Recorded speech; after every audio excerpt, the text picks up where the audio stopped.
Welcome to another tutorial.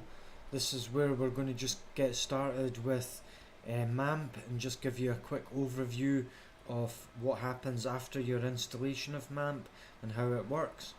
Now the first thing you'll notice is you've got two tick boxes here, and these both need to be selected. You need to have Apache server and MySQL server running.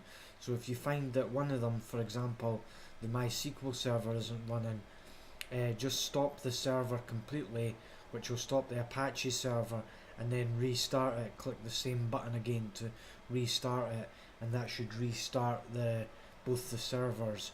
Now you can change any preferences up here in the preferences bar, but you shouldn't need to sort of do anything here. Everything is just the basics of things that you need when you're getting started. So yeah, that should be fine.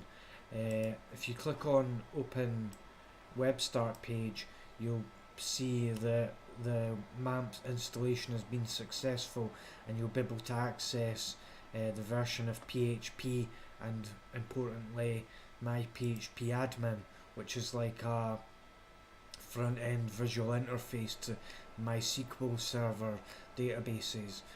So any databases you make, you'll be able to see them in here. So that's really sort of all there is to that.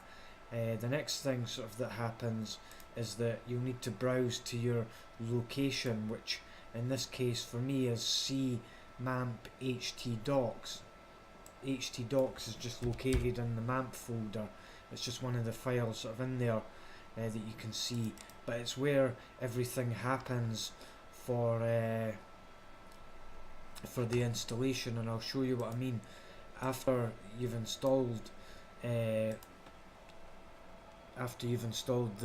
Mamp, if you come to the location localhost, you'll see that this here shows that the virtual host was set up successfully, and that the document root is C Mamp Htdocs.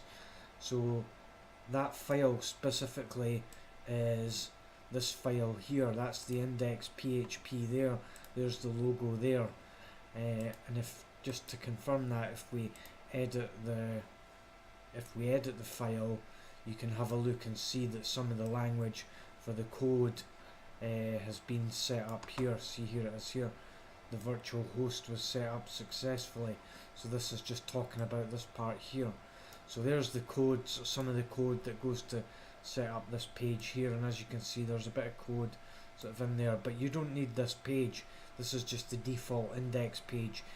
I'll show you how to change that in another video, and how to have your own projects sort of in there. So that's all there is from this video, and if you've got any questions, just leave them in the questions box below, and I'll try and answer them as best I can. Thanks for watching, and looking forward to seeing you on the next video. Bye.